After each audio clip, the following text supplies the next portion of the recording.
Hey, I'm Riley Honeycutt. I'm doing this interview for the Bisbal with Rusty Stevens for the Deep Shallow Band. So I'm going to be asking him some questions today, and we're just going to be talking a little bit about his band and upcoming things that you guys are doing.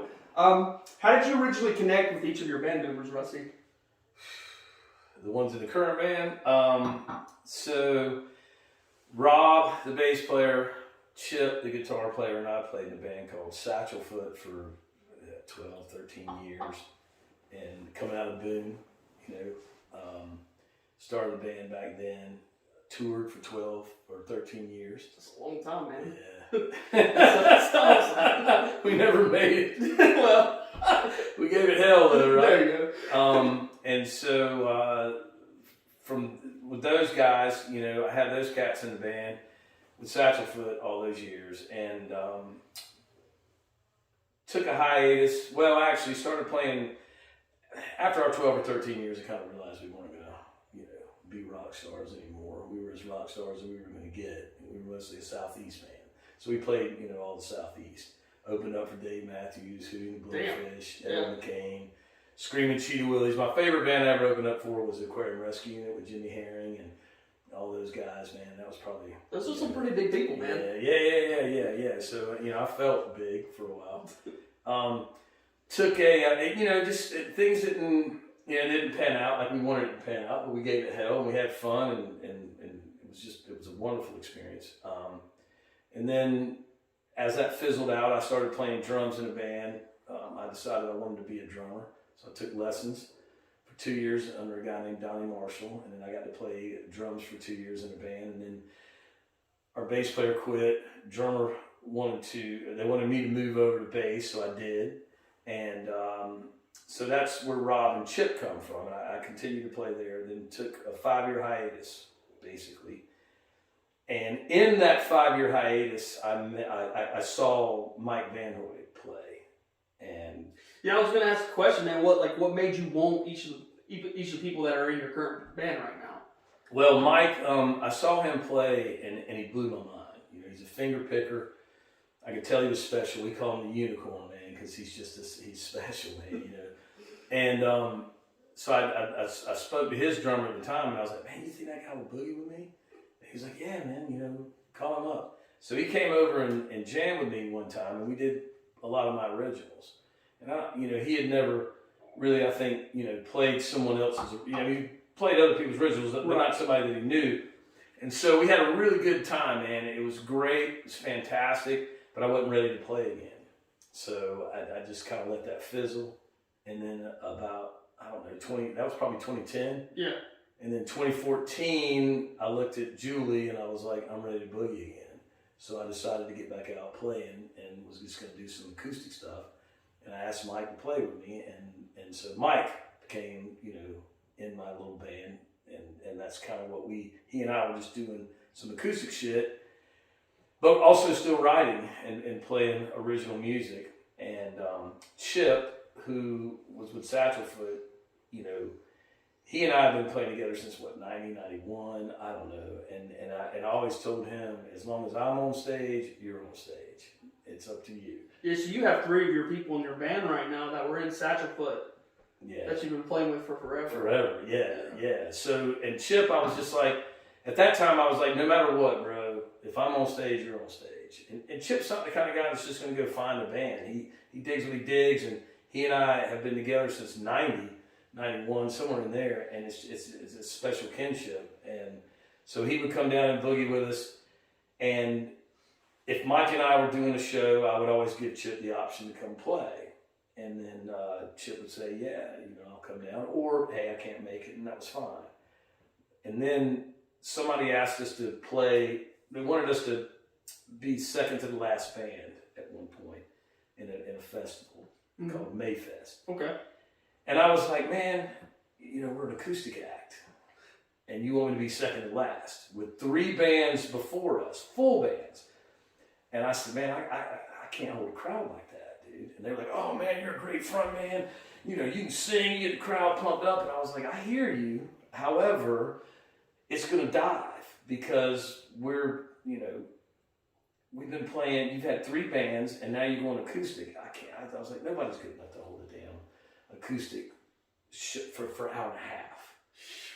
So I hit some guys that played in another band and asked those guys if they would sit in and just do a full rock show.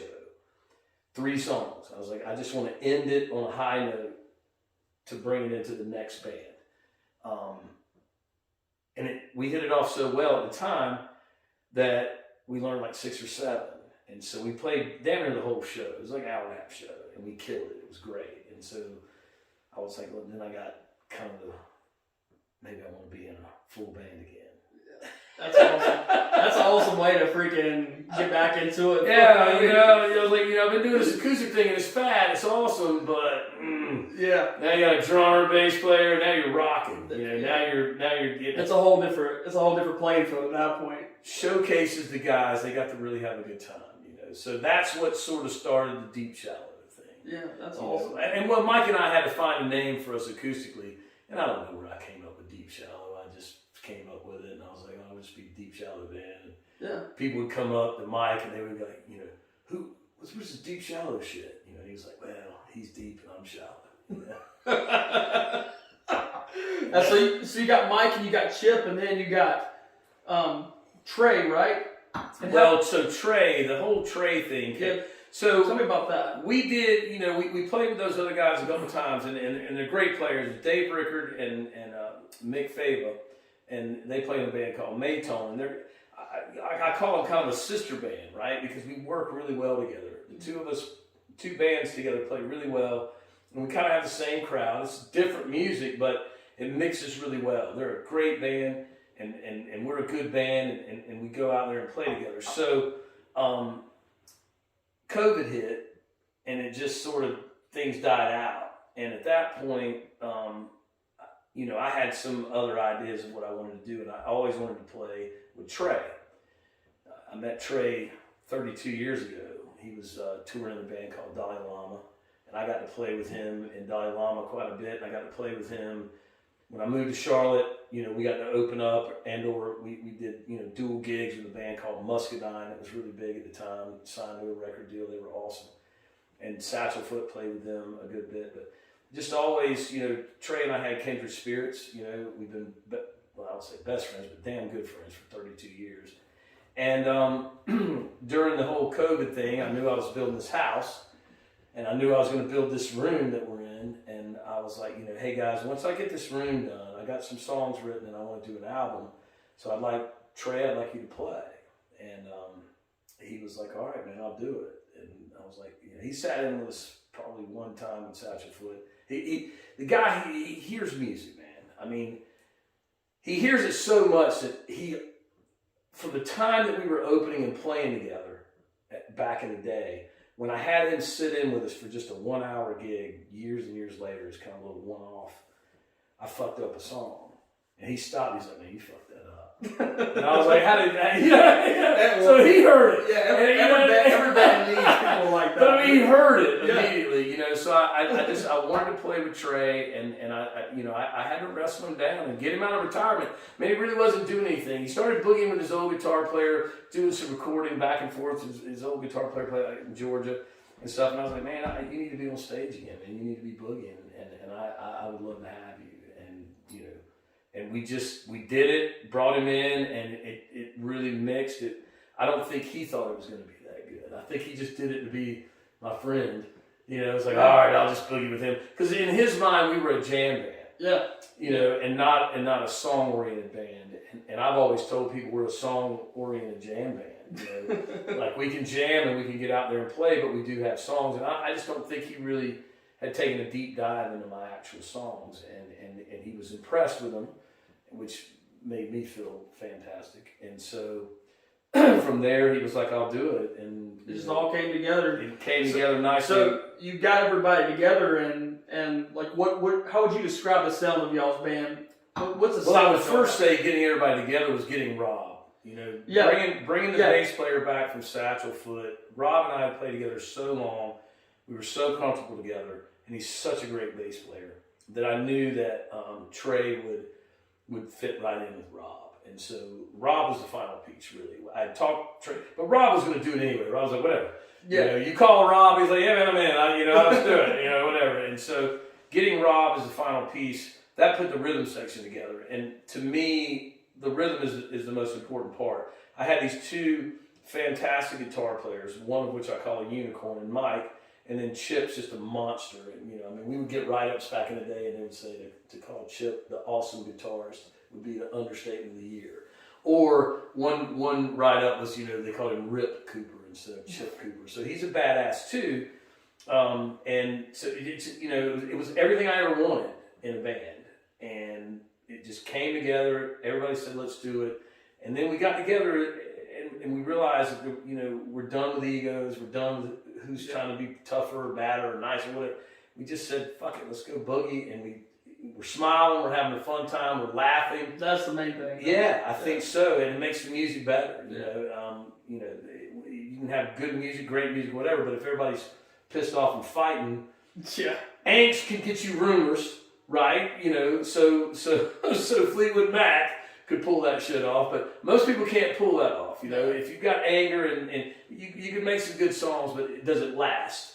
Yeah. And I wanted something, at my age, I wanted something to last. I wanted something that I could put together that we could make music and go out and boogie and present it to people and make people have a good time. And I think when people see you happy, having fun, they're gonna, it's gonna exude out of them. Yeah, this can be contagious for sure. So, yeah. So how would you describe like y'all's current sound? Y'all working on a new album. How would you describe that? How would you describe your shows? What's the feeling that your shows give off, you think? The song, well, the music, and this is even preface, this is even cooler. Way back in the day, Trey called our music Southern Soul Rock and Roll. Okay. When we were in Satchelfoot. And he coined that phrase. I had never heard of Southern Soul Rock and Roll. But I was the guy that, Little Feat is one of my favorite bands. Obviously love Zeppelin. Just love that backbeat groove. Yeah. Yeah. But I also did a lot of R&B and a lot of Southern rock per se. Allman Brothers, one of my favorites. Black Crowes, the top three bands in my world, and I just love them. Yeah. And so I think that's what it'd be like the Black Crowes meets the Allman Brothers kind of. Okay. Maybe. Awesome. Yeah. Something. Sounds like a great fusion. Yeah. I think so. They're both different, but not so much. I think Chris Robinson back then was like, rock and roll is just one big circle, and people just kind of land in that circle in their places, and then they go. And that was the lead singer of the Black Crowes that said that, from what I remember. But that's kind of what it was. And a lot of people at the time were like, this music's been done to death, but it is what I am, and it is who I am. And, I think I'm the primary songwriter of the band. That doesn't mean that these guys don't add and do what they do, but, that's just, in the studio, our producer, Jason Scavone, is like, I totally hear Little Feat, I totally hear the Black Crowes, I totally hear the Allman Brothers in what you do. It's clear that it's there. So I'd say that. It's good to have influences like that, for sure. I think, you're influenced. There's people out there that try to act like they're not influenced. It's like, man, once you fucking hear music, you're influenced. Yeah. That's a fucking lie. You're influenced, man. You can't say you're not influenced. And that was my influence, was that. Fleetwood Mac's probably one of my top 5 favorite bands of all time. And I grew up listening to that. My dad and them had that kind of music in the house. And so I wasn't a musician at the time, and there really wasn't musicians in my family, but it was in my soul, I guess. Mm-hmm. So anyway, awesome, man. What kind of energies do your show give off? What do you think? I think it's a good groove, man. But I think it's a happy vibe. I think it's a happy groove. Awesome. I think people boogie and dance and they sing. I think the songs are familiar. Yep. I heard people saying that these songs are familiar. And it's not, they hadn't heard them, but they're familiar to them, So it's a familiar vibe. I think the band gives off a happy vibe, and not a rock star vibe. Which rock star's cool, but we're too old for that shit. We're just out there fucking having a good time, and I think that's what it is. I mean, that backbeat grooves gives you something to shake your ass to, and so you're there shaking your ass, and then there's some good lyrics, and there's good overtones and good choruses and melodies. So I think that's the vibe, man. It's a fun vibe. It's not a it's not a Grateful Dead type thing, but it's still, it lends to people being able to get up and move. My 19-year-old daughter came out to one of our gigs, and she came up and she was like, I cannot believe that there are girls my age out here dancing to music. And I think this music's coming back. Yeah. I don't think it ever dies. I think, like I said, it's cyclical. So back to what Chris Robinson said, Robinson said, it's cyclical. So I think, we give off a happy, fun vibe, and I want people to have a good time. Yeah. And when you write a song, when you write something, it's yours. And it means whatever it means to you. Once you play it live, you've given it to them. Now it's the fans to do whatever they want to do with it. Yeah. And so if they shake their ass to it, then and that was what you were wanting, then you won. That's awesome, man. Right? Well, man, I got one last question for you. Tell me about y'all's new album that is coming out. And are y'all excited about it? Or God, man, it's been the most wonderful experience of my life. Looking to have that polished off and play it for people. And, we're ready, man. We're fired up. We got a little bit left to do. Back in the, we did an album. Satchel Foot had some record label interest and were offered some stuff. They were shit deals, but all of them are at that time. Yeah. And I chose not to do it and just said, well, I can produce my own, right? And back then you're a cocky ass and think you know fucking everything. And you pay to go in the studio. We did. We went in the studio, and it didn't go very well. I mean, it's a good album. It's not great. And I always told people, if I would have signed those deals, hindsight 2020, had there been a really good producer, what could they have done with my music? Because we're all rock stars. We think we can play music, and we can. But to have someone else hear it from their angle, and then say, well, why don't you try this, or why don't you try this? So with this album, I wanted a producer, and I had been building up for years to work with a guy named Mike Mitchell. So he's kind of an icon in Charlotte. Great musician. I knew he was going to be good in the studio, but I had no idea he was going to be great. And then we found out that Jason Scavone was running some stuff over at Susu Studios. And so I reached out to him and said, hey, man, I'd like for you, if you're interested. And he jumped on board. Turned out, Jason and I had played together before. That's wild. And that's some funny shit, He called me and he said, man, are you Rusty from Satchel Foot, Because I know his drummer, I know his bass player really well. Yeah. And Jonathan, his drummer, is, God, a fucking great drummer. And bass player Stacy Leeser is just one of my favorite bass players of all time. And so I had played with Stacy in multiple bands, multiple things, not played with them in different bands, but on the same stage or whatever. But so Scavone was like, man, I played with you before, and I was like, yeah. That's wild, man. The days are hazy. So it's been great because I basically have two producers. I mean, Scavone is like the engineer, but he's also a producer. He writes his own. Man, he's brilliant. And I reached out to some people that I knew that were musicians that are great. And the keyboard player that's played on the record, Jason Atkins, or Greasy Keys, who's going to be on our album as well. I texted him and I was like, so what do you think about Scavone in the studio? He was 2 words, he's brilliant. And that was it. So it's been the greatest musical moment of my life is the studio time that I've spent with all my guys and these 2 wonderful producers and the other musicians. We brought in a young lady, I should say, Jackie, who's come in and sang on the album. She's been amazing. Greasy Keys came in and played. It's just, I can't wait to put it together and get it out to the public and hear what they say.